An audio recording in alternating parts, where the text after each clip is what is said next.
जो लोग मेरे इस चैनल पर नए हैं या फिर मेरा ये वीडियो पहली बार देख रहे हैं वो मेरा YouTube channel political Tamasha with doctor Arshi को सब्सक्राइब करके वहाँ पे लगी बेल आइकॉन को ज़रूर दबा दें ताकि आपको हमारे आने वाले हर वीडियो की अपडेट्स मिलती रहे। और दोस्तों, अगर आपको हमारा काम पसंद आता है, हमारे वीडियोज़ पसंद आते हैं तो www.patreon.com/dr अर्शी खान पर जाकर डोनेट करके आप हमारे काम को सपोर्ट कर सकते हैं। तो चलिए आज के सियासी तमाशे के सफ़र को शुरू करते हैं।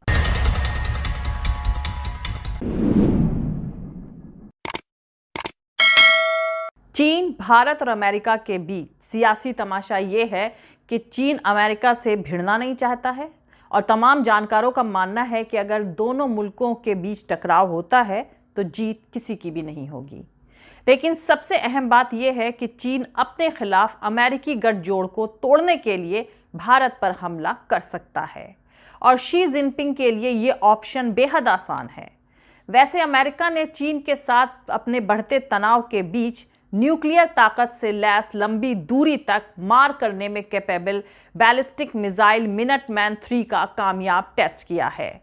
एयरफोर्स की ग्लोबल स्ट्राइक कमांड ने आधी रात के बाद कैलिफोर्निया के स्पेस फोर्स बेस से मिनटमैन 3 को लॉन्च किया है। बैलिस्टिक मिसाइल ने 6,760 किलोमीटर का सफर तय किया। मिसाइल 24,000 किलोमीटर पर घंटे की रफ्तार से सफर कर सकती है। फौज ने कहा है कि इससे पहले ऐसे करीब 300 टेस्ट करे गए हैं और ये टेस्ट किसी ग्लोबल सियासी टेंशन के चलते नहीं करे गए हैं।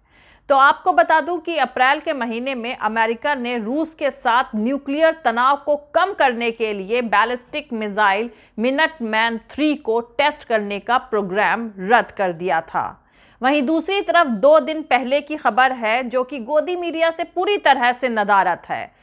तो खैर, मैं आपको बता दूं कि क्योंकि कुछ न्यूज़पेपर्स ने इसे प्रायोरिटी देते हुए पब्लिश किया है। दरअसल मोदी सरकार प्लान कर रही है कि इंडियन आर्मी और चाइना की पीपल लिबरेशन आर्मी के बीच टकराव को अवॉइड करने के लिए लाइन ऑफ एक्चुअल कंट्रोल यानी LAC पर इंडियन आर्मी की जगह ज्यादा active role Indo Tibetan Border Police यानी ITBP को दे दिया जाए। दोस्तों, इस तरह के किसी बदलाव का सीधा मतलब होता है कि सरहद पर चीन से खौफ खा रही है मौजूदा भारत सरकार। लाइन ऑफ एक्चुअल कंट्रोल की निगरानी पूरी तरह से ITBP को सौंपने से बेहतर है कि पूरी सरहदी चीन को सौंप दी जाए। अगर इस तरह का कोई बदलाव होता है तो इस बात से इनकार नहीं किया जा सकता है कि मोदी शी जिनपिंग की कोई पक्की डील हुई होगी। इससे पहले मोदी सरकार ने लाइन ऑफ एक्चुअल कंट्रोल के नाजुक पॉइंट्स पर भारतीय फौज के गश्त ना करने की चीन की शर्त मानकर अपनी कमजोरी जाहिर कर दी थी। कुल मिलाकर कहा जाए तो सियासी तमाशा यह है कि मौजूदा सरकार चीन से साइकोलॉजिकल जंग तो हार ही चुकी है। इसके बाद 2 और बेहद संजीदा हार का सामना करना पड़ा है मोदी सरकार को नेपाल और श्रीलंका में। नेपाल में किस तरह चीन ने भारत को किनारे लगाया, पहले उससे जान लें क्योंकि ये बेहद अहम खबर है जिसे टॉमी मीडिया ने दबा दिया है।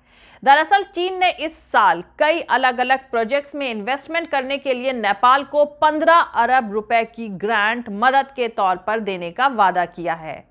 इसका ऐलान हाल ही में नेपाल के फॉरेन मिनिस्टर नारायण खड़का का चीन के 3 दिन के दौरे के दौरान किया गया है। इस दौरे के दौरान खड़का अपने चीनी काउंटर पार्ट वांग यी से मिले और दोनों देशों के बीच रिश्तों को मजबूत करने पर बातचीत हुई थी। इसी साल मार्च में चाइना के फॉरेन मिनिस्टर वांग यी भी नेपाल के ऑफिशियल दौरे पर गए थे। साथ ही वांग यी ने ऐलान किया था कि चीन साल 2022 के लिए नेपाल की तरफ से चुने गए प्रोजेक्ट्स में इन्वेस्टमेंट करने के लिए नेपाल को 15 बिलियन यानी 800 मिलियन RMB की ग्रांट देगा। खैर, अहम बात यह है कि इस पूरे मामले पर भारत की फॉरेन मिनिस्ट्री ने अभी तक कोई भी सीधा बयान नहीं दिया है। अब दोस्तों, चीन की तरफ से नेपाल में करे जा रहे भारी इन्वेस्टमेंट के इस सियासी खेल की अहमियत को समझने के लिए आप एक और बेहद दिलचस्प खबर से रूबरू हों। दरअसल इसी साल फरवरी में नेपाल की संसद ने $500 मिलियन के एक अमेरिकी इंफ्रास्ट्रक्चर ग्रांट यानी अनुदान को मंजूरी दी थी।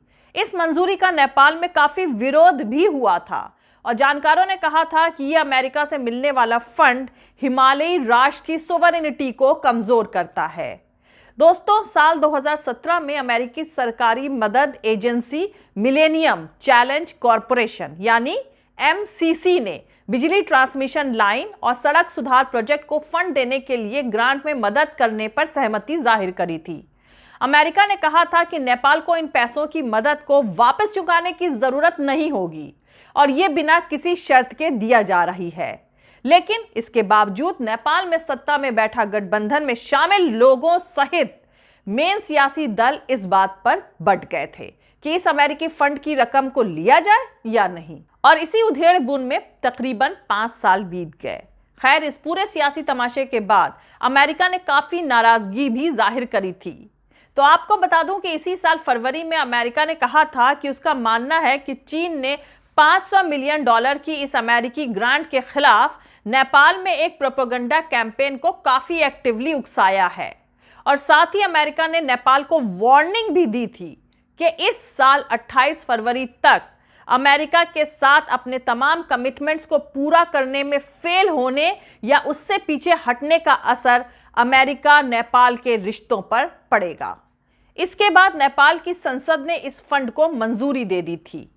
खैर, भारत नेपाल में चीन के बढ़ते दबदबे से परेशान जरूर है, लेकिन अनजान नहीं है।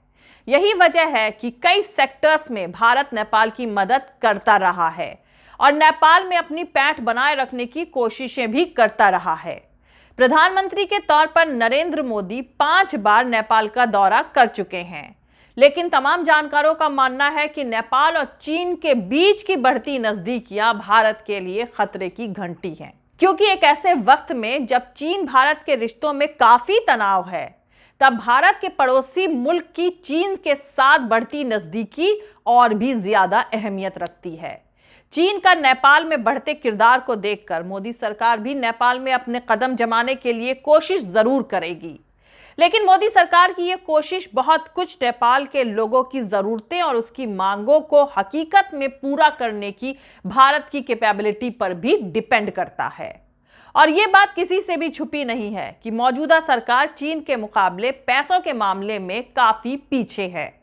वहीं अपने जहाज के श्रीलंका के हम्बनटोटा बंदरगाह पर पहुंचने के बाद चीन ने कहा है कि इससे किसी देश की सिक्योरिटी को खतरा नहीं है।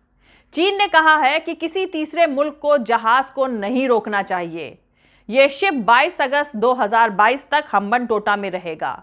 भारत ने कुछ दिन पहले अपने पड़ोस में इस जहाज की मौजूदगी को लेकर श्रीलंका के सामने फिक्र जाहिर करी थी, लेकिन श्रीलंका सरकार ने मोदी सरकार के इस मसले को नजरअंदाज करते हुए चीन के हक में फैसला लिया था। दरअसल भारत को शक है कि जहाज युआन वांग 5 के जरिए चीन भारत के न्यूक्लियर मिसाइल से जुड़े अहम इंस्टीट्यूशंस की जासूसी कर सकता है। वहीं चीन के फॉरेन मिनिस्ट्री के स्पोक्सपर्सन वांग वैनबिन ने भारत की फिक्र से जुड़े सवाल के जवाब में कहा है कि जहाज इंटरनेशनल कानून के मुताबिक रिसर्च के लिए हम्बनटोटा पहुंचा है और किसी दूसरे साइट को इस मामले में इंटरफेयर नहीं करना चाहिए। यानी कुल मिलाकर सियासी तमाशा यह है कि भारत की मौजूदगी दोनों पड़ोसी मुल्क नेपाल और श्रीलंका में चीन के मुकाबले काफी कमजोर पड़ चुकी है।